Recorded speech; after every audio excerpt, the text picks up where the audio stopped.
नमस्कार दोस्तों, आपका अपना चैनल हिंदी जंक्शन पर मैं परवेश कुमार सिन्हा स्वागत करता हूं, अभिनंदन करता हूं। अगर आप नए हैं तो चैनल को सब्सक्राइब करके बेल आइकन को दबा दें। दोस्तों, आप लोग के लिए एक और महत्वपूर्ण वीडियो लेकर उपस्थित हुआ हूं, तो आप लोग वीडियो के अंत तक बने रहिएगा। और इसमें जो टॉपिक का क्लास आज होगा, लेक्चर जो होगा, बहुत ही महत्वपूर्ण टॉपिक है। अगर आप बिहार से बीपीएससी 4.0 या यूजीसी नेट या ईएमआरएस या किसी भी स्टेट का पीजीटी टीजीटी आदि का तैयारी आप कर रहे हैं तो ये वीडियो काफ़ी महत्वपूर्ण होने वाला है, क्योंकि इसमें एक और बहुत ही महत्वपूर्ण टॉपिक लेकर उपस्थित हो रहा हूँ। तो आप जो वीडियो को टॉपिक वाइज जो बनाया गया है अच्छे से देखिए और अंत में एमसीक्यू को भी देख करके जो है अपना आकलन कीजिए कि आप कितना सही कर पाते हैं। तो जैसा कि आप सभी को पता है कि हम लोग बीपीएससी 4.0 की तैयारी कर रहे हैं, तो उसी से संबंधित ये एक और बेहतरीन और महत्वपूर्ण वीडियो है जिसको आपको देखना चाहिए। तो चलिए देखते हैं आज का जो टॉपिक है वो कौन सा टॉपिक है। दोस्तों, आज का जो टॉपिक है भारतीय काव्य शास्त्र है। तो काव्य शास्त्र बहुत ही अपने आप में एक महत्वपूर्ण टॉपिक है और बहुत जटिल भी होता है। इसे इतना आसानी से समझा नहीं जा सकता है। तो अगर आप बीपीएससी 4.0 टीजीटी पीजीटी यानी 6 से लेकर 12 तक हिंदी विषय के किसी भी वर्ग का आप तैयारी कर रहे हैं तो ये वीडियो आपके लिए काफ़ी महत्वपूर्ण होने वाला है। ये लेक्चर 36वां है, यानी 36वां लेक्चर हम लोग देख रहे हैं।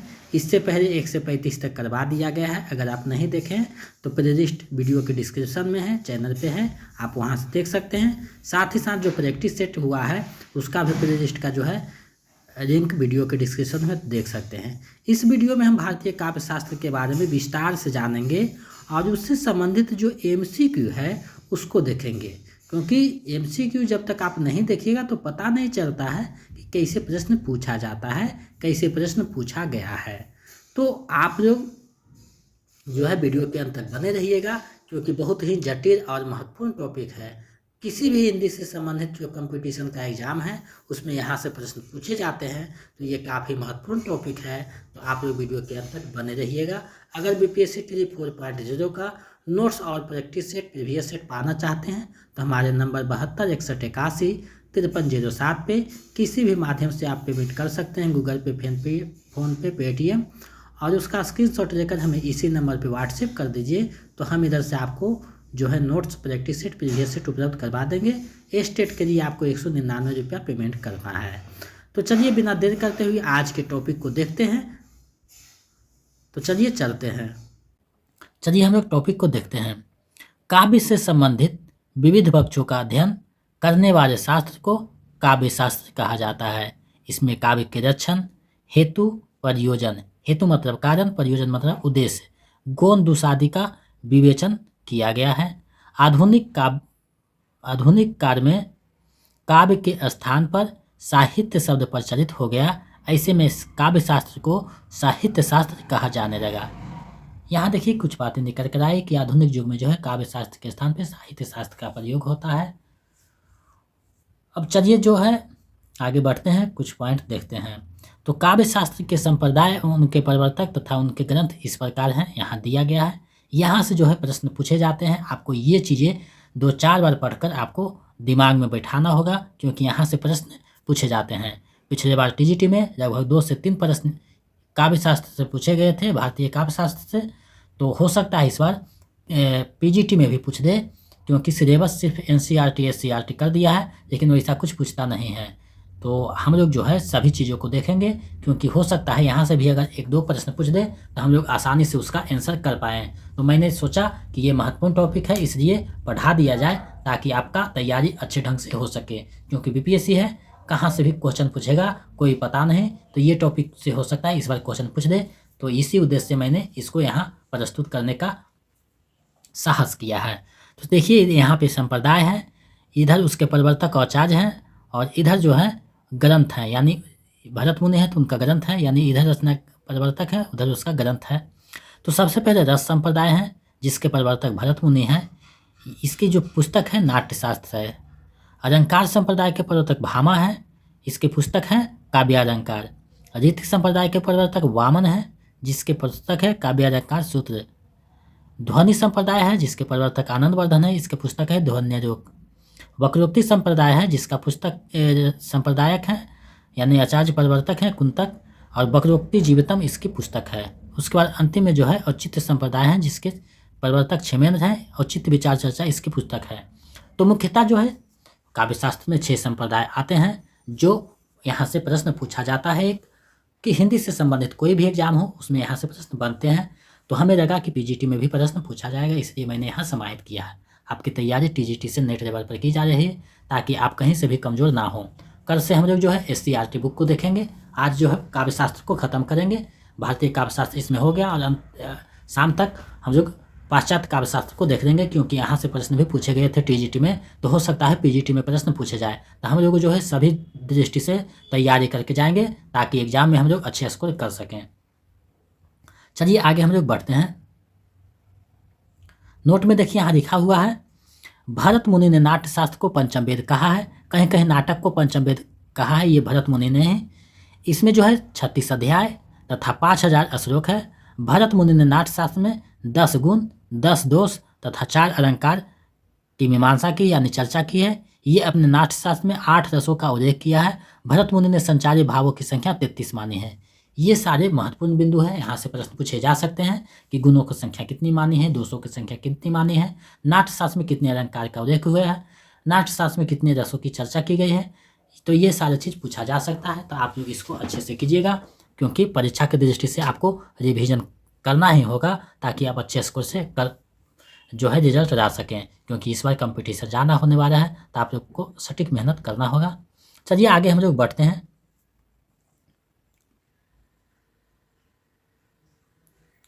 काव्य शास्त्र के विभिन्न व्याख्याकार हुए जिन्होंने प्रभाव डालने के लिए अपने सिद्धांत की व्याख्या की, यानी रस जो सिद्धांत था उसका व्याख्या क्या। यहाँ देखिए सिद्धांत है, प्रवर्तक है, निष्पत्ति है, दार्शनिक मत है। तो सबसे पहले उत्पत्तिवाद या आरोपवाद आता है जिसके प्रवर्तक भट्टरोदठ है।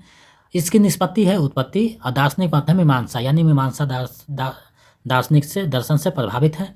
उसके बाद जो है अनुमितिवाद है जिसके प्रवर्तक श्री शंकुक हैं। ये जो है अनुमिति निष्पत्ति से होती है और ये न्याय दर्शन से प्रभावित है। उसके बाद भुक्तिवाद या भोगवाद आता है जिसके प्रवर्तक भट्टनायक है। ये भुक्ति से प्रभावित है और सांख्य दर्शन इसका आधार है। आगे जो है अभिव्यक्तिवाद है जिसके प्रवर्तक अभिनवगुप्त हैं। अभिव्यक्ति इसका निष्पत्ति है और शैव दर्शन से प्रभावित है। तो ये महत्वपूर्ण सिद्धांत और संप्रदाय जो पढ़ाया गया है उसको आपको हरिहार में आपको इसको अच्छे ढंग से करना होगा, क्योंकि यहाँ से प्रश्न पूछे जाते हैं। तो आपको 2-4 बार इसको देखिएगा ताकि आपको दिमाग में बैठ सके कि कौन किसकी संप्रदाय है। काव्य शास्त्र में बहुत से ग्रंथ लिखे गए जो इसके रक्षण हेतु और प्रयोजन की चर्चा की है। कुछ प्रमुख ग्रंथ एवं उसके रचनाकार इस प्रकार हैं। यहाँ से भी प्रश्न पूछा जा सकता है कि कौन से ग्रंथ के रचनाकार कौन है, तो मैंने उसको यहाँ समाहित किया है। हम जो है ये नोट्स को एग्जाम की दृष्टि से बनाए हैं। जो कहीं 1-2 पॉइंट छूटा हुआ है तो उसको हम लोग MCQ में देख लेंगे, तो आपको चिंता करने की बात नहीं है। इधर देखिए आचार्य हैं, उधर ग्रंथ हैं। तो सबसे पहले जो है काव्यादर्श हैं जिसके रचनाकार दंडी हैं। उद्भट का पुस्तक है काव्यालंकार सार संग्रह। रुद्रट का पुस्तक है काव्यालंकार। राजशेखर का पुस्तक है काव्य मीमांसा। भट्ट तौत का पुस्तक है काव्य कौतुभ। अभिनवगुप्त का है तंत्रयोग तंत्रसार ध्वन्यालोक रोचन अभिनव भारती। धनंजय का है 10 रूपक। महिम भट्ट का है व्यक्ति विवेक। भोजराज का है श्रृंगार प्रकाश सरस्वती कंठाभरण। क्षेमेंद्र का है कवि कंठाभरण। कुछ और पुस्तक है उसको हम लोग देख लेते हैं। मम्मट का है काव्य प्रकाश। सरदातनय का है भाव प्रकाश। जयदेव का है चंद्रलोक। विश्वनाथ का है साहित्य दर्पण। विद्यानाथ का है साहित्य विश्वनाथ का है साहित्य दर्पण। विद्याधर का है कावरी। विद्यानाथ का है नाट्य दर्पण।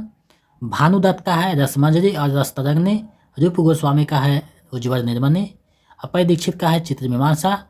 कुबदयानंद वृत्ति वार्तिका। पंडित राज जगन्नाथ का है रसगंगाधर।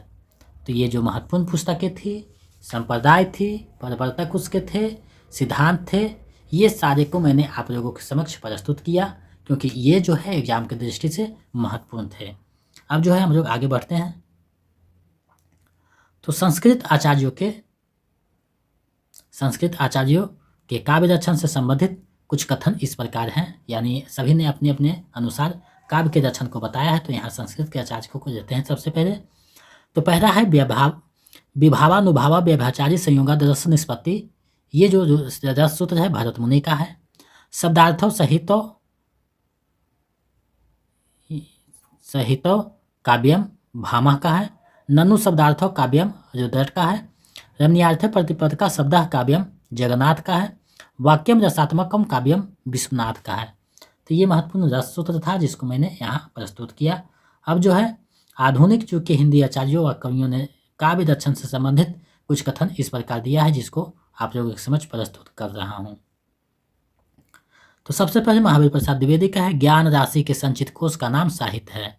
ये जो कथन है महावीर प्रसाद द्विवेदी का है। अंतःकरण की वृत्तियों के चित्र का नाम कविता है। अंतःकरण की वृत्तियों के चित्र का नाम कविता है। ये जो कथन है महावीर प्रसाद द्विवेदी का है। रसात्मक शब्दार्थ काव्य है और उसकी छंदोमयी विशिष्ट विधा आधुनिक अर्थ में कविता है। यह जो कथन है डॉक्टर नगेंद्र का है, आपको ध्यान में रखना होगा। कविता कवि विशेष की भावनाओं का चित्रण है और वह चित्रण इतना ठीक है कि उससे वैसी ही भावनाएं किसी दूसरे के हृदय में अभिभूत होती है। यह जो कथन है महादेवी वर्मा का कथन है, आपको ध्यान में रखना चाहिए क्योंकि यहाँ से भी प्रश्न पूछे जा सकते हैं। कविता ही मनुष्य के हृदय को स्वार्थ संबंधों के संकुचित मंडल से ऊपर उठाकर रोक सामान्य भावभूमि पर ले जाती है, जहाँ जगत की नाना गतियों के मार्मिक स्वरूप का साक्षात्कार और शुद्ध अनुभूतियों का संचार होता है। ये जो कथन है रामचंद्र शुक्ल का है। कथन और जो पंक्ति है उसको आपको 2-4 बार देखना ही होगा क्योंकि इससे प्रश्न पूछे जाते हैं। लगभग 5 से 7 प्रश्न पूछे जाते हैं कथन से, तो इसे आपको देखना होगा क्योंकि यहाँ से प्रश्न पूछे जाते हैं। काव्य आत्मा की संकल्पना अनुभूति है, संकल्पनात्मक अनुभूति है जिसका संबंध विशेषण या विज्ञान से नहीं है। ये जो कथन है जयशंकर प्रसाद का है। ये लिखते हैं कि काव्य आत्मा की संकल्पनात्मक अनुभूति है जिसका संबंध विशेषण या विज्ञान से नहीं है। ये जो कथन है जयशंकर प्रसाद का है।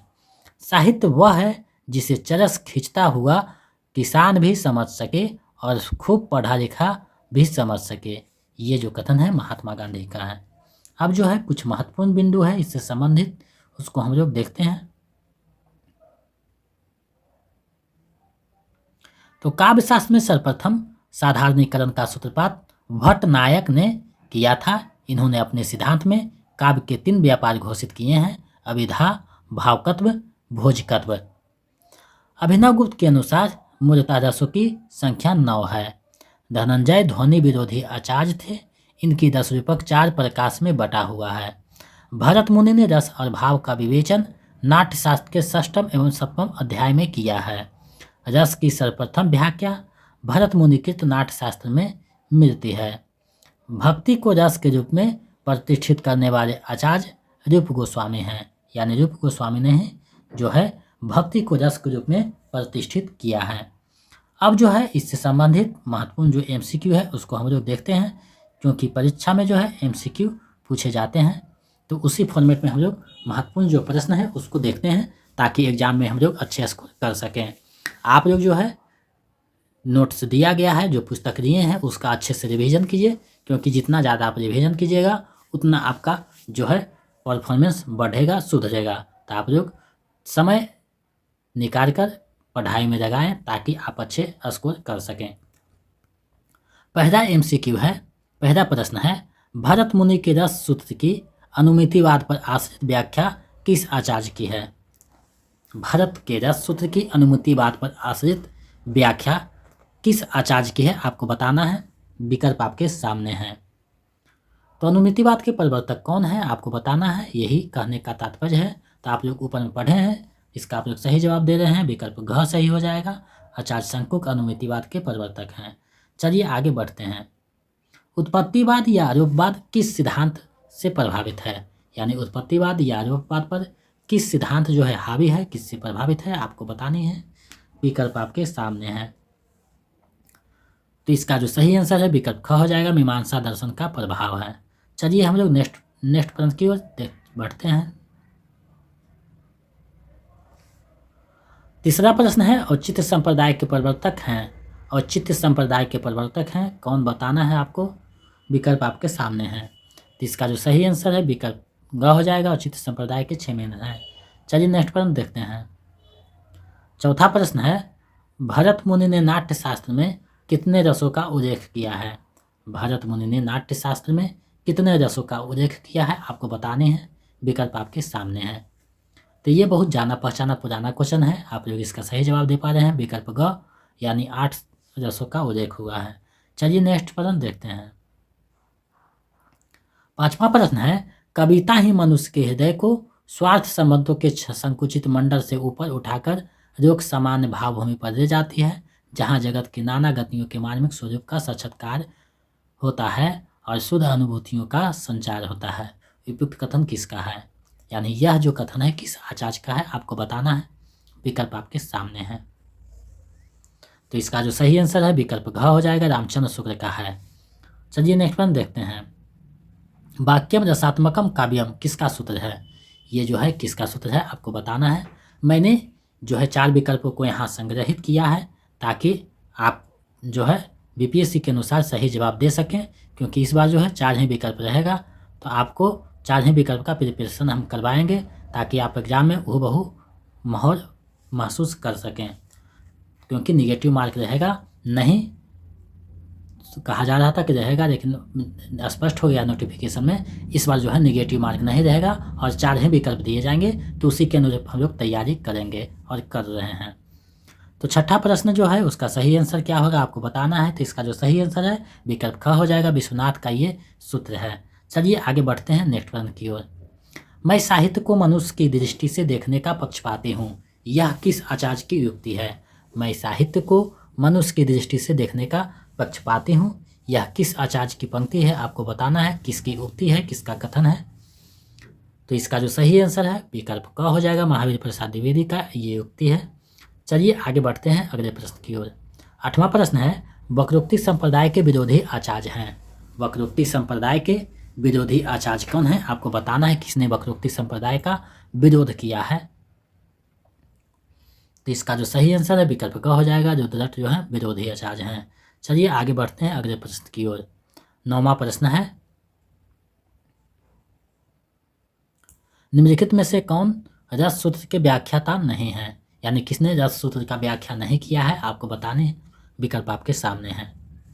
तो इसका जो सही आंसर है विकल्प क हो जाएगा, वामन ने नहीं किया है, बाकी तीनों ने जो भरत मुनि का रस सूत्र है उसका व्याख्या किया है। चलिए हम लोग इस वीडियो का अंतिम और 10वां प्रश्न देखते हैं।